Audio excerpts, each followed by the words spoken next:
Mutabaruka, and we're going through until 2 o'clock. I think that's when Papa, that's when DJ Matrix himself comes in. Wednesday, December 6th, 2023. What a week. Listen, when it's to news, this has been the week for it. And today decided that it wasn't going to be outdone by any day.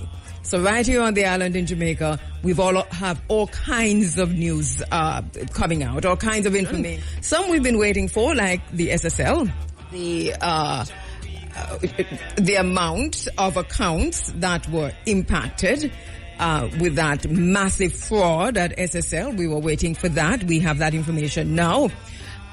Some just broadside us, took us by surprise. So we knew that there was something in train. For example, the suspension of attorney at law Isaac Buchanan, who's the attorney representing Vibes Cartel, and so many others on the ground. But one of his most famous clients, of course, Vibes Cartel, suspended for 2 years. That is something that is causing great consternation on the ground here in Jamaica. Many are saying it is excessive, but we'll come back to that. Let's go to the phone lines where my beautiful sisters are standing by.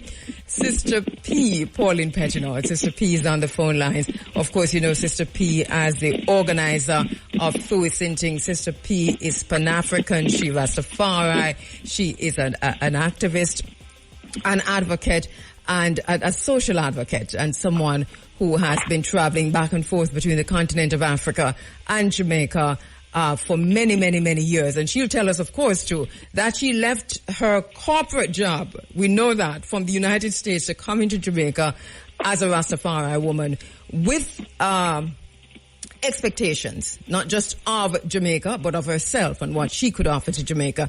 My beautiful sister, Sister P's on the line. Also, my beautiful sister, Sister Mitzi, social commentator, Pan-African, media broadcaster herself. Sister Mitzi on the phone lines. You know her as a hard worker within Rastafari, within the Pan-African movement, and someone who has been consistent and true to herself and to the movement. Both joining me on the phone boom at Kirua in for Mutabaruka, Sister P and Sister Mitzi on the line as we talk about women in Rastafari with general theme of Rastafari now and Rastafari into the 21st century. Sister P, so I want to back up a bit and to go forward a bit and to look at your individual beginnings. Sister Mitzi talk about coming into Rastafari as girls. Tell both of you, if you will, about, if you can recall, that time when you came into Rastafari, Sister P. Yes, it was a time when black militancy was at the forefront, and African consciousness was at the forefront. And for me, the only expression of that was Rastafari. So that's how come I ended up being a Rasta woman. And I like what Sister Minis, sorry. Well, welcome, Sister Minnie. Let's welcome Sister Minnie. Yes, she's in this space with us. Yes. She's in this space with us. Yes. I like what Sister Mitzi said. I don't know why Sister Minnie was bothering. But there's a reason, Sister P. There is a reason. Let us just work with it. Because she was here with us.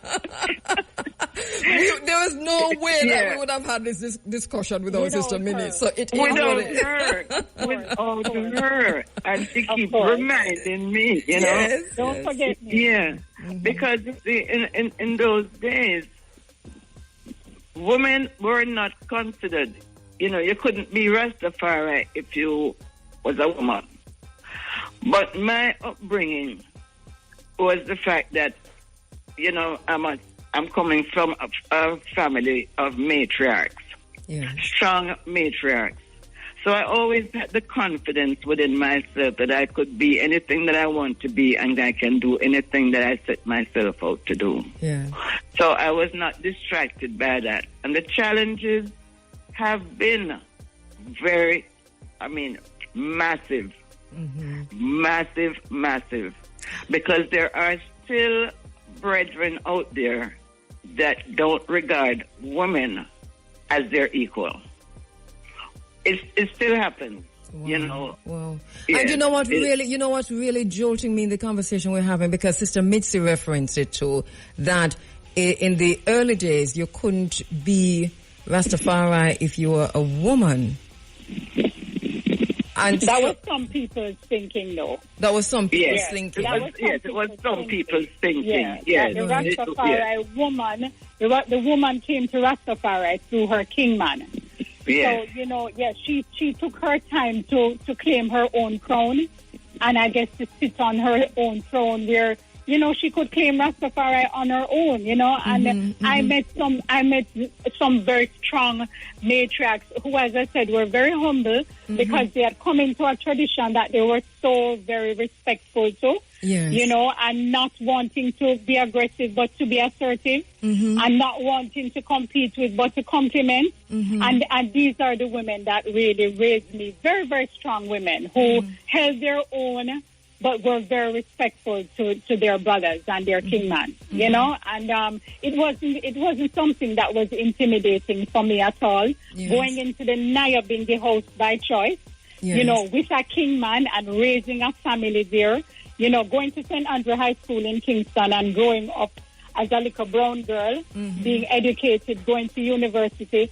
The natural progression at the time would have been to maybe be a member of the 12 tribes of Israel, and I was very drawn to it because it seemed so family-oriented, but somehow the Nyabingi energy pulled me more. I love the drums, I love the chanting, that kind of thing. But and then at the University of the West Indies now, that's where I got connected to sisters like Sister Maureen Rowe, another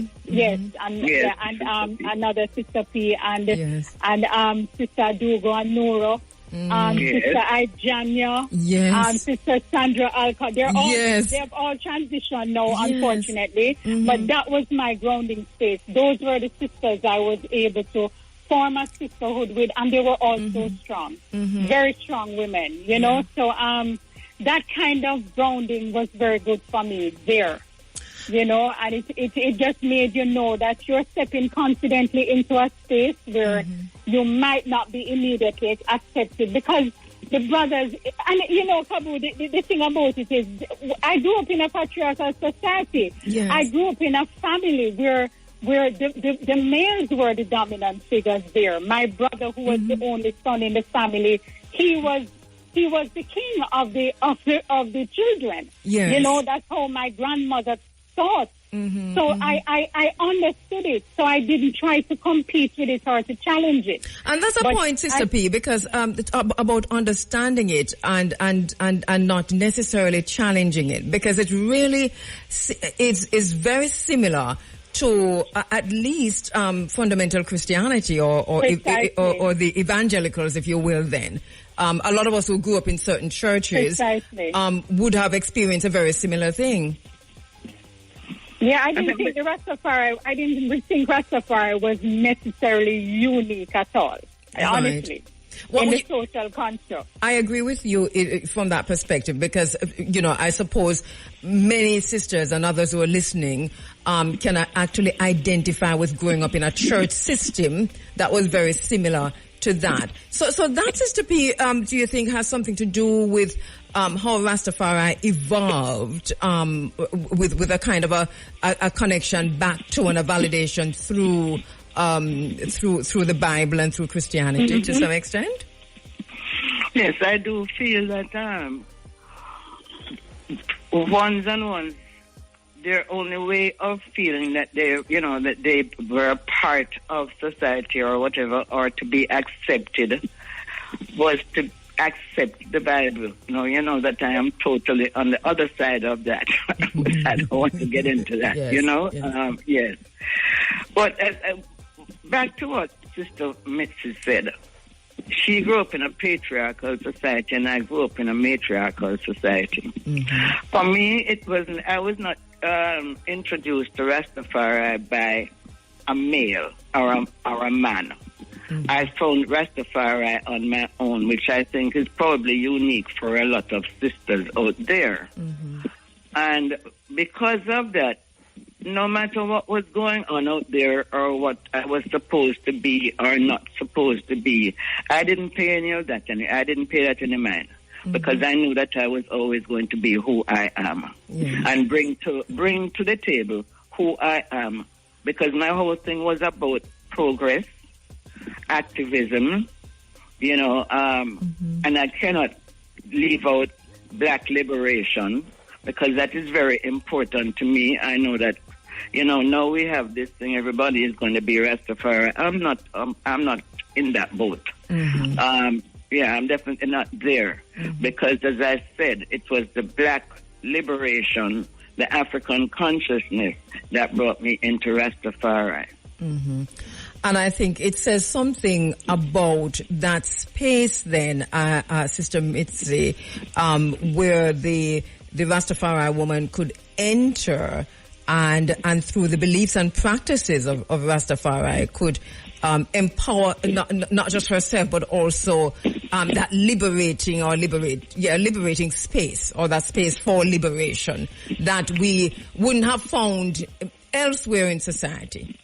Of course not. And, you know, just like what Sister P is saying, it didn't only represent like an African liberation in terms of the context of a race of people, but for my own liberation. That's really what I was looking for. My own spiritual liberation. And what it did for me, and certainly what the matriarchs, as I continue to honor them, what they did for me through the traditions and principles that I was taught. They passed on a liberation concept of liberating myself from Eurocentric teaching. And definitions of beauty and grooming and appearance, you know. I became comfortable, because from I was about 14, 15, I became uncomfortable with wearing pants. This was just myself. My parents had nothing to do with it. In fact, they didn't like it. And I've never processed my hair. I never wanted to do any kind of thing like that with myself. So, you know, so beauty was being defined now in a certain kind of way around you, a certain kind of look, which was Eurocentric.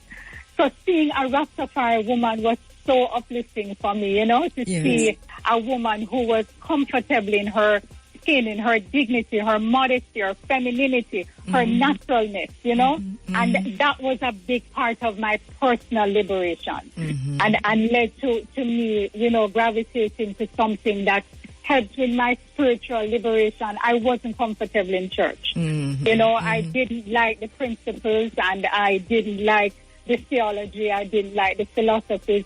So I was really on that search for my own liberation. And I found Rastafari to help me with that. Wow. Let me hold the line for me. Let me take another break. I come back, Sister P and Sister Mitzi. Mitzi, we're talking about women in Rastafari, looking at Rastafari now, Rastafari in the 21st century and beyond. But just kind of sound call for looking back to go forward. I hope that Sister P and Sister Mitzi as chill with me. Sister P, you mentioned earlier that there were many challenges in the early days, but you also said that there's still, even now, many challenges that the Rastafari woman face within Rastafari. Can we talk about some of those challenges?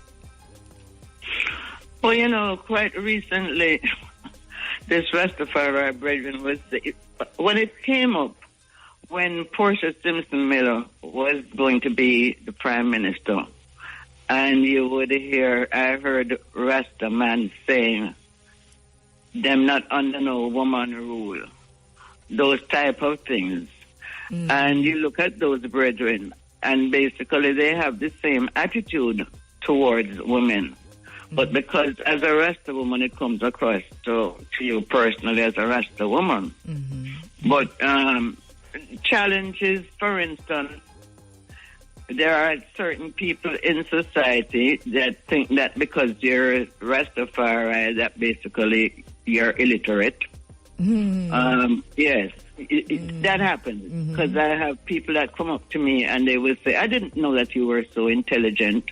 So things like that still happens. I don't know if it is because I'm in rural Jamaica. No, I don't think so, Sister Peach. It's a part of the classism and ignorance that still we still have to face in society. I'm not sure about your Sister Mitzi. I don't know if you face that, but I certainly face that when I go out. When you speak is when people begin to recognize that you're not necessarily, and they really do say what Sister Peach just said. What is your own experience, Sister Mitzi?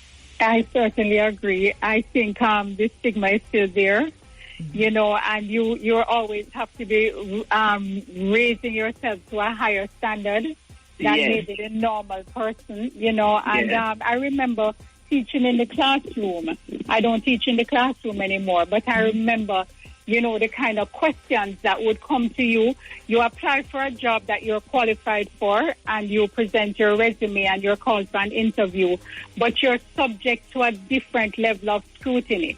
And I found that at the last place that I taught that you're expected to come with a certain kind of behavior and you're expected to want to indoctrinate the children, so you're pre-warned.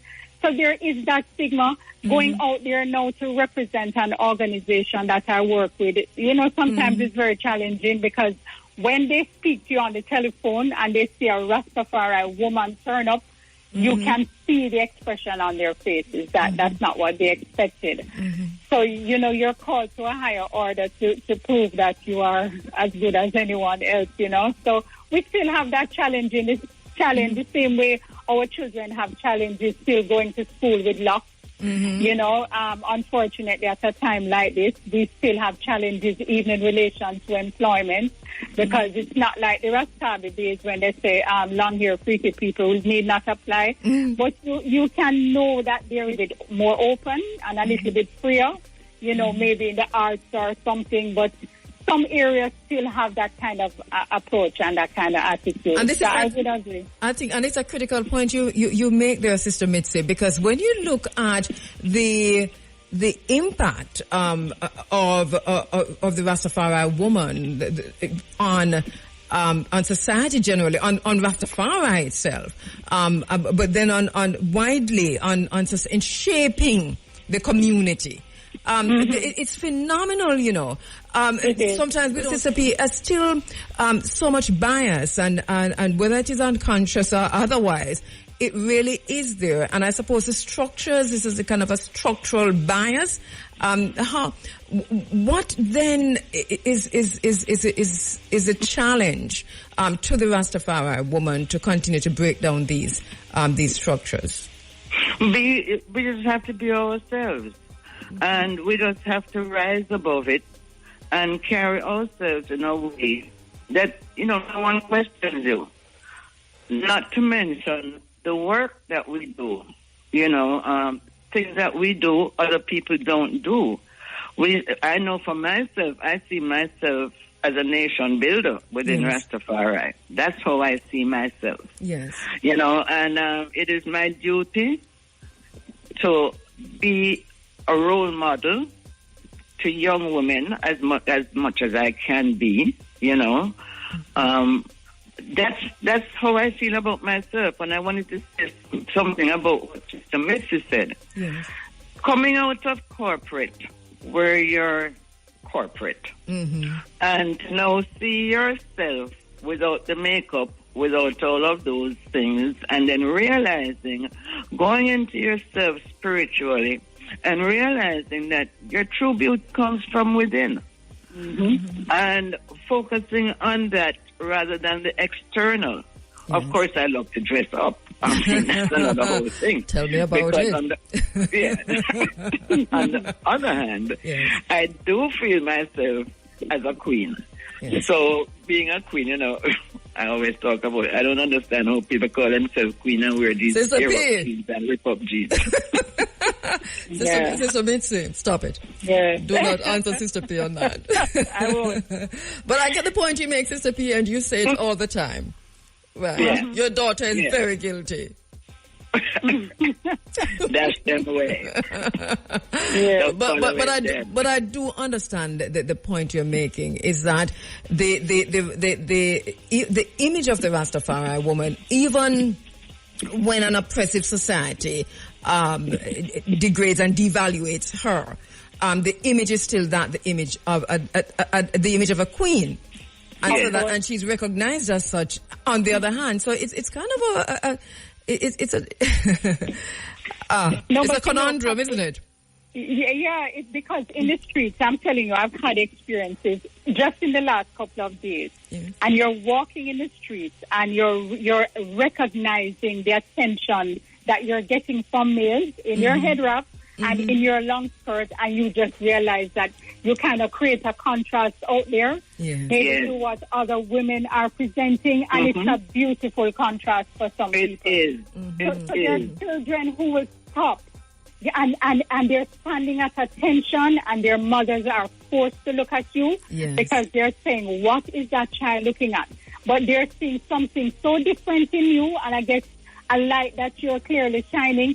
So these moments kind of remind you that you're good. Yes, you know, and that you're really, really good. And, you know, a taxi man said to me the other day in Halfway Tree that, you know, it's the Rastafari woman that has allowed him to appreciate his woman even more, because he would never before have thought of his woman as a queen or an empress. And he says, Mommy, I know, call my daughter a princess. And it's Rasta man and Rasta woman teach me that. Yes. And these are the things that, you know, that they have gotten from us as a community, as a nation, that they would never get from church. They don't get that from their home. So this kind of self-acknowledgement and you know, recognizing and acknowledging their dignity as an African person. Yes. You know, they would not have got that anywhere else. Just out in the streets, out of songs, out of musical messages. They have gotten that kind of message. And it's talking to a lot of them. Yes. You know, so even when they see you coming, you can see that there's a level of respect still. Yes. They want to acknowledge you and to give you your value that way, you know? Yeah. So that happened to me just yesterday. Yeah, that happened to me just yesterday.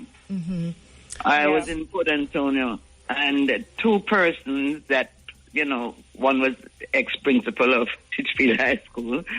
Another one, she works on the radio. And she said to me, "You're so regal," you know? Yeah, she said that to me. And then, you know, he when I met him in the bank, and he said to me, "Sister P, you're always so regal." And, you know, and then you realize that this is the way that you feel about yourself, and this is the way when you go out there, this is what you want to represent as Rastafari. Right, and then the impact on the nation. I want to come back from this break to talk about the Rastafari woman as mother of the nation, women as mothers of the nation, especially in a society that has become so violent, that has moved so far away from its African self and its identity. What is the role of the Rasta woman, and how can the Rasta woman, being the mothers of the nation, help to change that status quo? A quick break, I'll come back. As we look at Rastafari in the 21st century and beyond, in this segment, talking about the Rastafari woman and the Rastafari woman's contribution to nationhood and to development and to sisterhood. One of the things that I personally really embrace at all times is a sisterhood that I get from treatment that I get from my mother, Sister P, and from my sister Mitzi. It is phenomenal. So much about parenting, that conversation is ongoing now in Jamaica, and we seem to talk and don't do much.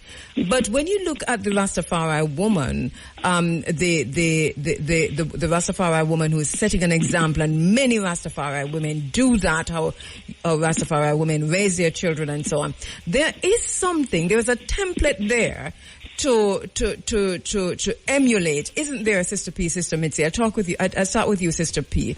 We watch you.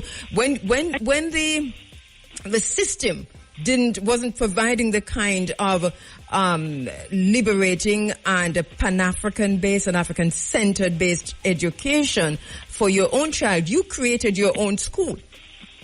This is how serious you were. I did. And this is something that I want to say right now, because, within Rastafari, you have a lot of sisters who don't want to send their children to school. Mm-hmm. And I want to just say to them that, that is not a good thing, because education is the key. And I'm not saying that Eurocentric education, but even when you know that, I think you know how to function within the system. Mm-hmm. Because if you don't know how to function within the system, you cannot defeat the system. The system will always defeat you.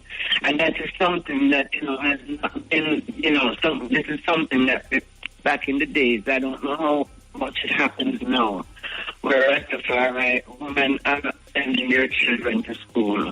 Mm-hmm. That, to me, is almost like child abuse. Mm-hmm. I have to say that. I'm very sorry, but I have to say that. Yes.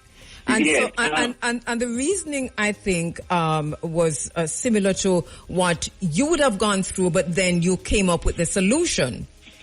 Yes, I have to come with a solution. Yes. And I had never taught school before, but yes. I also knew that I did not like school when I was going to school, so I had to come with something that was different. Yeah. And I knew that it had to be, we had no images of anything, of any other people, but African people on the wall. Mm-hmm. It was totally Afrocentric. Mm-hmm. Also learning about your culture.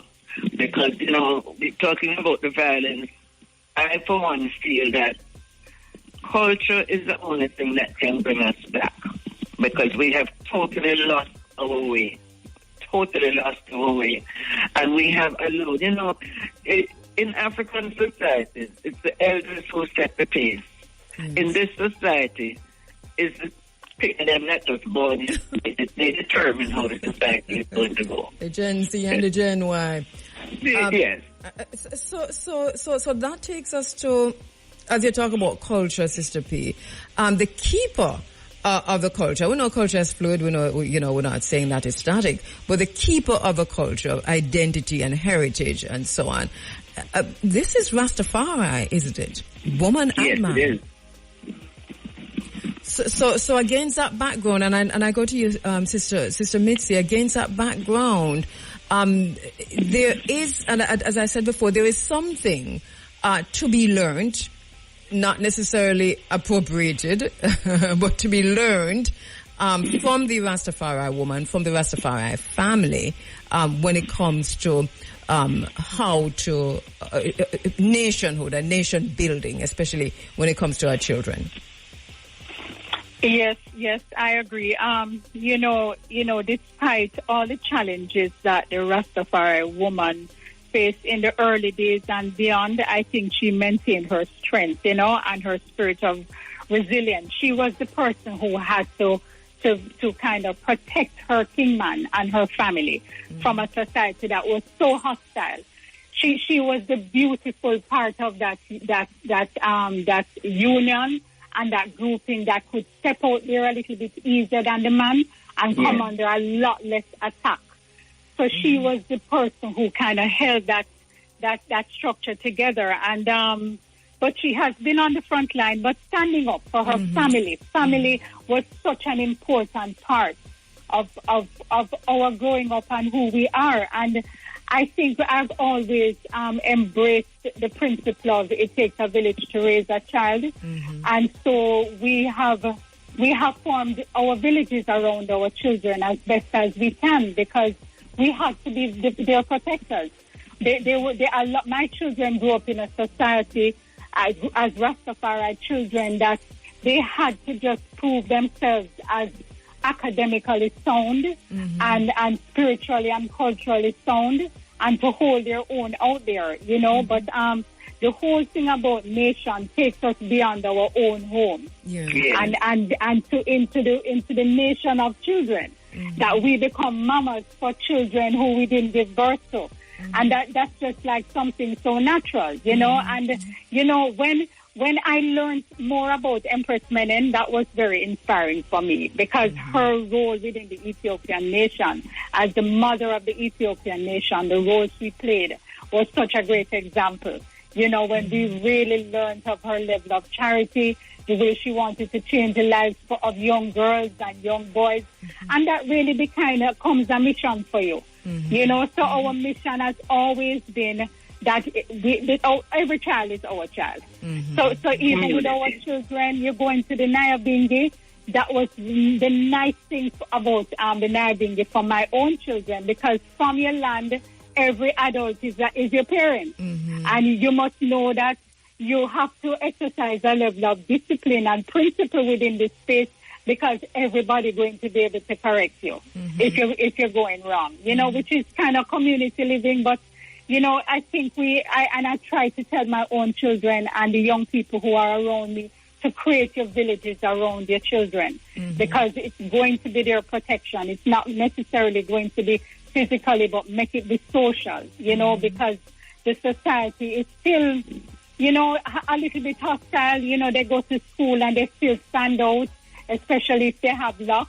You know, that was it. That was a challenge for us as parents who decided that we were going to raise children with luck. Because it wasn't all across the board, Sister P, and we were judged by the older women, you know, like Sister Rita and even Sister Minnie and others who didn't love their children. We were judged by these who seemed to be better off and had a good education. Why are you taking your children down that road? You know, so we had to protect them a whole lot more and give them the values and everything that they needed to go out there and hold their own, you know, and to stand up to everything that was out there. So, we're mothers of the nation, though, you know, because we don't care for children because we gave birth to them. We care for children because we're mothers. They're part of the family. They're part of the family.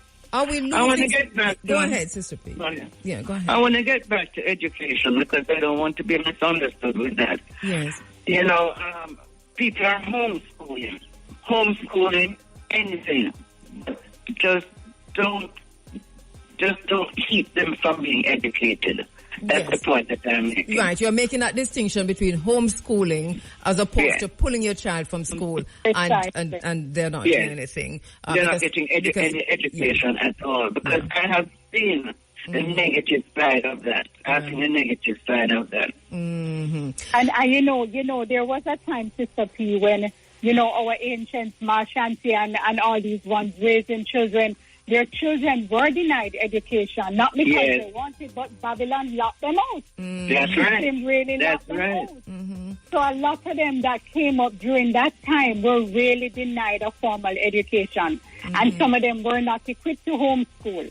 I tried my best when my children were very young, because I wanted them to understand they ate a certain way.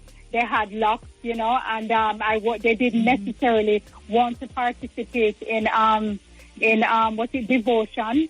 So you kind of had to prepare them and groom them and nurture them and prepare them for the school setting, because it was a lot different from what they were exposed to at home. You know, so you spend a little time with them. I didn't send children out to school at 3 and 4 years old, because I didn't think that they were ready to take it on. So give thanks that I was able to nurture them and give them the educational start that they needed at that time, you know? Yes. Are we seeing it's kind of hard to phrase this, but to what extent is the Rastafari, the continuity there, as we go into, you know, a whole new era? Where is the Rastafari use? Where is that second tier?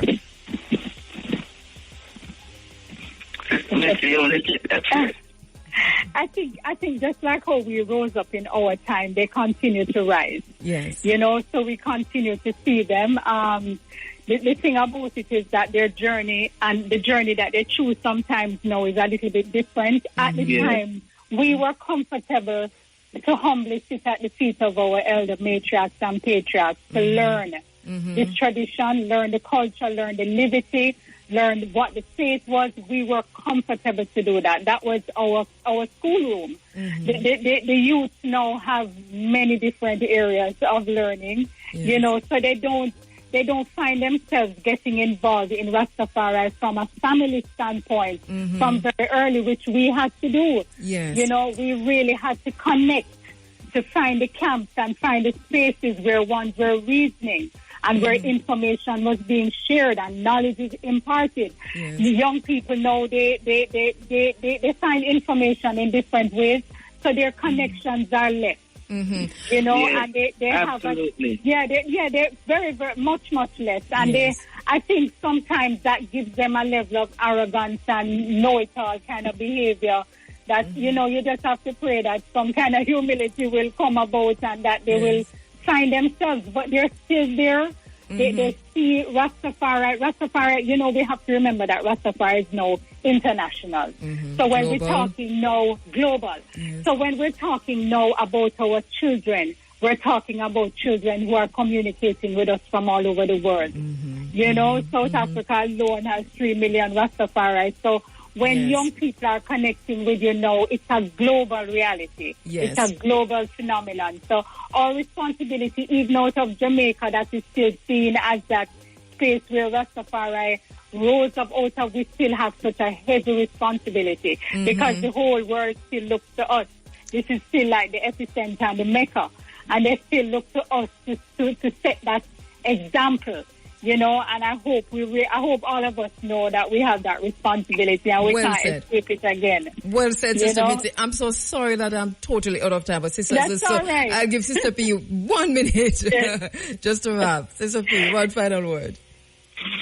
Back to, you know, this generation. You know, what has happened to them is that they have a lot of distraction. Yes. You know, in our time, there was no internet, there was no Facebook, there was no other things. So we stuck together like family. Yes. You know, a lot of the children, where they're big people now, that grew up in that particular era, they're all basically, they don't even know each other, but they acknowledge each other. Right, right. Yeah, it's different now, you know. It's sort of like everybody's on their own. It's at the same time within a global community. Thank you so much, Sister P. Thank you so much, Sister Mitzi. Wow, the sisterhood is as strong as ever. I believe that. You know, Kabu, I just really want to acknowledge Sister Minnie for real, because Sister Minnie was such a big part of our journey. Of you know, we really want to acknowledge all of our matriarchs who really helped to nurture us and make us who we are today, our ancestors, you know, the ancients of Rastafari. Thank you so much. Thanks. Thank you for that. Thank you, Sister Mitzi. Thank you, Sister P. Oh, good, we talk soon. Okay, give thanks, Kabu. Give thanks. Give thanks. Sister. We're going on till 2 o'clock this morning. Continent of Africa, you are. Welcome to the cutting. In the meantime, apologies to our guests because we know you're standing by. We're coming forward. Don't go anywhere. A border dispute between Venezuela and Guyana. That is the Essequibo border dispute, the Guyana-Venezuela Essequibo border dispute. This is a long-standing and complex territorial disagreement between the South American countries of Guyana and Venezuela. And the dispute actually centers around the ownership of the Essequibo region, which is a vast territory, which is the size of Tunisia or the size of Florida, and it is located west of the Essequibo River. The area, though, that is in question is rich in natural resources. It's rich in oil reserves and gold. And this dispute has been ongoing for some 100 and odd years and even and beyond. So we dealt with that on Sunday on my program, because on Sunday there was a referendum held in Venezuela. 5 questions on the referendum. One of those questions included annexing, I mean, just to put this in my own words, because this is what it kind of boils down to, annexing that entire Essequibo area, which is 2/3 of Guyana, 70% of Guyana. This is what Maduro wants to do in Venezuela. Now, the results came out, as you know, Sunday night into Monday morning, and there 95%, we're told, of Venezuelans voted yes for the referendum. What happened since then is what I was always concerned about. And if you were listening to me on Sunday, you'd have heard me posing those questions. What after the referendum? What after the referendum? Well, most people thought that after the referendum, there wouldn't necessarily be any action from Maduro. But believe me, he has now given the green light to minors. He has given those minors who are already there, 3 months to leave. Their Guyana, it's has its soldiers on the move. Brazil has its soldiers on the move. Venezuela has an outright war that skirmishes at least. And so we're watching that to see. But what is even worse for me is that Southcom is firmly ensconced in Guyana. We'll talk about that some more as we go to the phone lines, because our guests have been holding for a very long time. We are really behind time tonight. My very, very special guest online, Rusty and Sister Audrey, my brother and sister. Welcome to the Cutting Edge. Greetings, Sister Kabu. Welcome. Yes, thank you so much. We were supposed to link you from a long time, but here we are. I know. Yes. We're good. We're here enjoying or interviewing our sisters and enjoying the program. Yes. Yeah. Sister Audrey, I mean, you've been Rastafari from your born, literally. Does it resonate with you what you heard Sister Mitzi and Sister P talk about the early years and the challenges and where we are now? Okay, Sister Kabu, can we just get a minute in prayer a little bit? Yeah, as usual. Yes, my darling, go right ahead. Okay. Clear with a qual, clear with a demits, clear with a Ixabir, Kalamawi, Haile Selassie. Negus, Negas, Mohambesa, Zihem, Nekete, Yahuda. Nedani, Elam, Batachino, Imidno, Shayad, Rastafari. Yes, hot. Yes. Yes, Sister Kabu. Give thanks, and I greet you in the mighty name of Ixabir Kadamawi, Haile Selassie, and Empress Rosara Menen. Sure. Yes, I listened to Sister P. Greetings, Sister P. Greetings, Daughter Mitzi, and all my powerful sisters on Radio Land right now, Daughter Janet. Yes, I heard Sister Mitzi and Sister P. I am going to be honest to you, my time was rough. I didn't get none of that rough thing, Sister Kabu. Yes. I came in the late 80s. Yes. And I am so stubborn, so I wasn't allow myself to be ruled by the men like that, Mm-hmm. I had to be side, be by side, hand in hand. Rusty. Yes. Good night, Rusty. How you doing? Yeah, we're good, man. That's true. But I'm not, that's why I'm not cool, because I don't do that. I know. We're like brothers and sisters. Yeah. And I turned 66 last. I didn't get any birthday greetings from you, but I know. I missed it, Yes, so happy belated solar return, my thank sister. You, I'll send you a nice little text. Yes. All right. Yes. Sister Kabu, when I remember I was in America and I went to Atlanta, Georgia. I went to a bingy, Anaya bingy there, and I started to raise chant, Mm-hmm. And the brethren them stormed me, that I can't raise no chant. I said, look here, the home that I was grown up in, we don't have no bullies. Yes. You can't bully me. Mm. And I so where were you? Were you in the bingy? Yes. You were in the temple. Atlanta, Georgia. Okay, were you in the Nyabingi Tabernacle? Yes, and they didn't want me to raise no chant, but I continued and I worked myself, and I went back to Miami and I did the same thing, and I came to Jamaica and I did the same thing, so I didn't get that rough house. Yes, I see where there's also, and I think even today, I'm not quite sure, you can correct me if I'm wrong, where in some mansions that women are not allowed to play the drums. Am I right or wrong? Yes. That's really true. That's really true. The only place where I go right now where they play the drum is down by Profile. Yes, I mean he's done at Pittsburgh. He cannot do that. Yeah, he's done such a brilliant job, really, in understanding Nyabingi and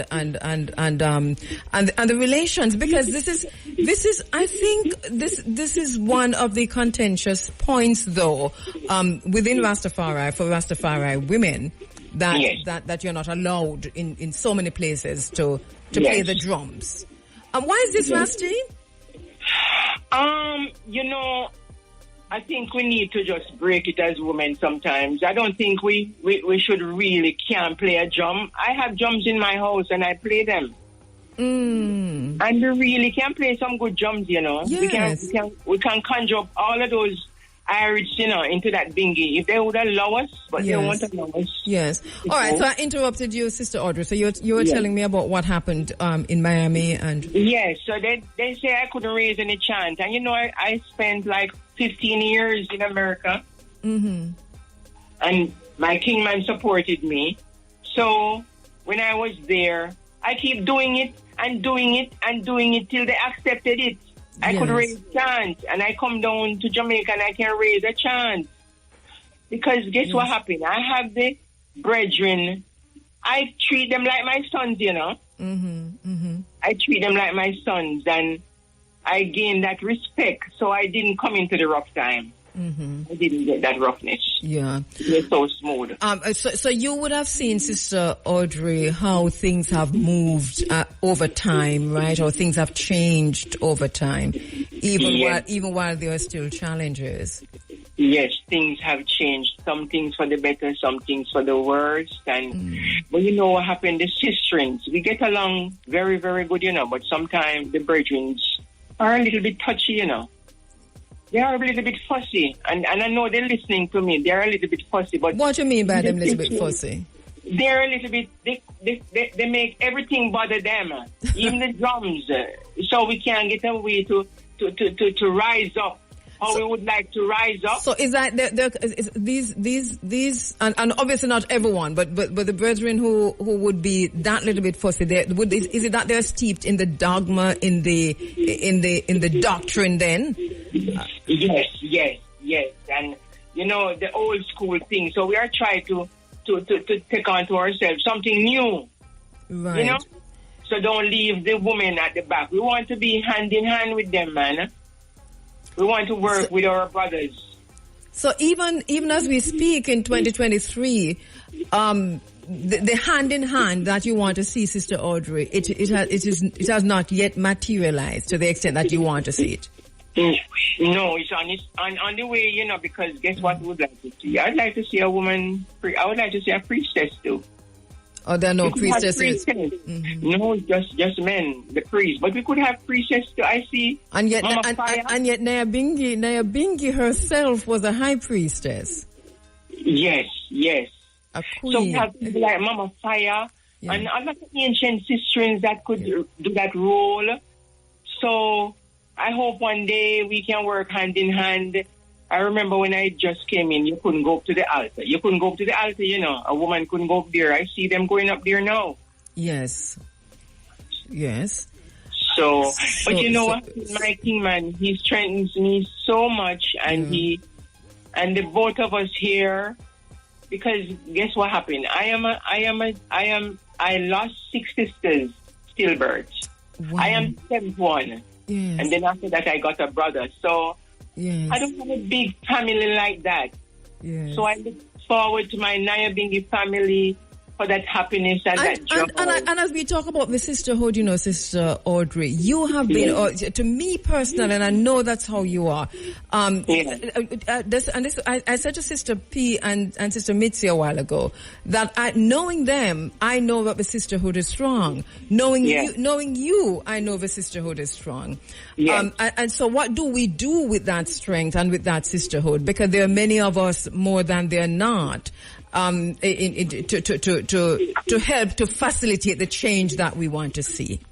Yes, what we're gonna start doing, we're just gonna give it to the world. We're just gonna try and push ourselves with the brethren, hand in hand. Mm-hmm. That's how it could go. Yes, that is Her Majesty.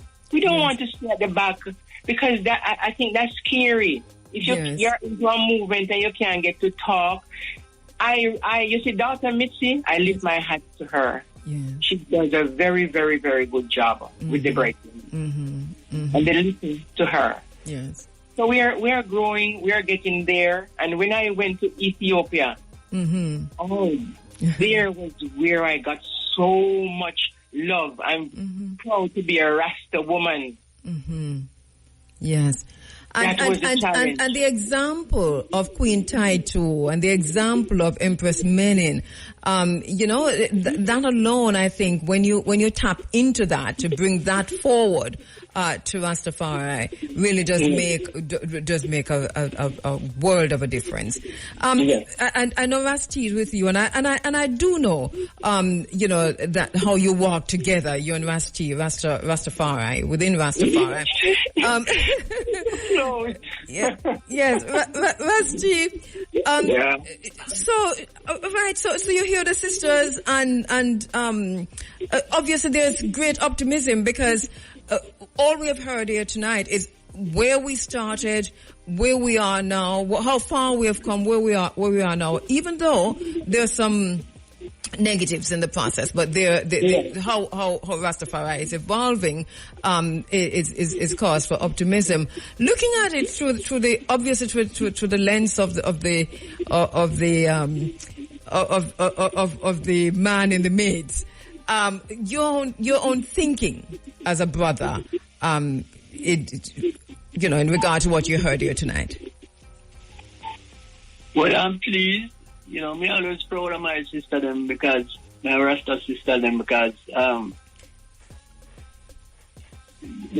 love and the togetherness, and like me, I love the ladies. I grew up with 4 sisters. Yes. Right? I was a mama boy. You know what that is? I'm not afraid to say that. Yes. I'm still proud to say that. Yes. Yeah. I have 4 sisters. We see each other even right now. I kiss them up on their necks, their cheeks, and we hug and anywhere. Yes. So I grew up with that kind of love. So I love the ladies. And don't leave out that you are a protector. I think at one of my lowest times in terms of backlash from the community, you probably hear something or know something, but at one of my lowest times, you called me. And you held my hand. Yes, and you made me look. You made me look in your eyes. That's how I am. I'm really a protector. Yes. Especially the ladies, the weaker. Thank you so much. Weaker sex. Yeah. Thank you so much. But in general, I am proud. I can't close my eyes and go within myself and see myself as anything or anyone else but a Rasta man. Yes. What does it mean to be a Rasta man? To be a man who know himself and know that around it. Love. Yes. Love. Taking care of your family. Family. Respect your royalty. Yeah. Proud to be Ethiopian. Yeah. I am never a Jamaican, I know.